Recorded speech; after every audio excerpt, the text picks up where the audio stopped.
इलाका किस माँ का विराट संगम साथी हो।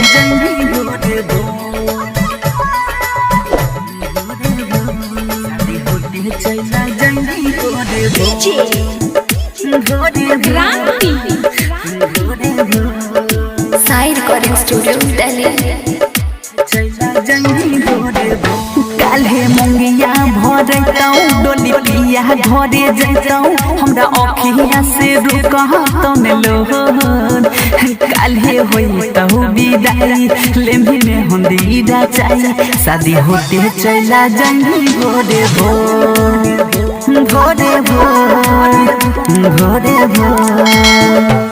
काल्हे मंगिया भरतौ डोली पिया घरे जैतौ हमरा अखिया से रुकहतौ न लोहन। काल्हे होइतौ विदाई लेम्ही में होंदीरा चाई शादी होते चला जाई भोरे भोर भोरे भोर भोरे भोर। इलाका किस माँ का विराट संगम साथी हो।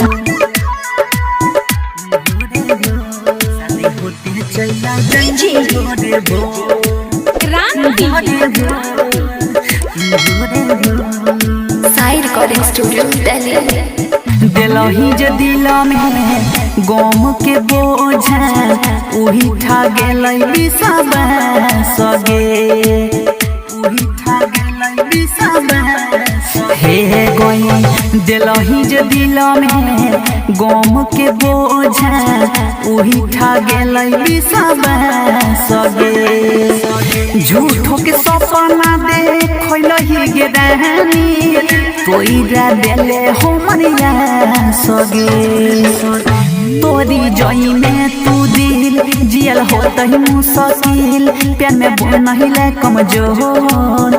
काल्हे होइतौ विदाई लेम्ही में होंदीरा चाई शादी होते चला जाई भोरे भोर भोरे भोर भोरे भोर।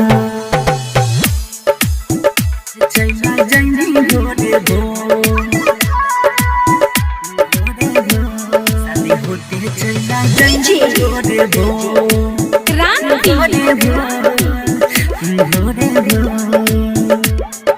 हे गई करै छियौ प्यार गे सोहना जीवौ नहीं तोरा बिन गे जीवौ नहीं तोरा बिन गे पगली। करै छियौ प्यार गे सोहना जीवौ नहीं तोरा बिन गे। चल जैबही छोड़ा के गे पगली शादी बिहौती पीन दे।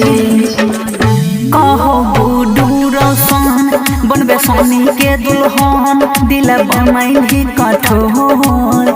काल्हे होइतौ विदाई लेम्ही में होंदीरा चाई शादी होते चला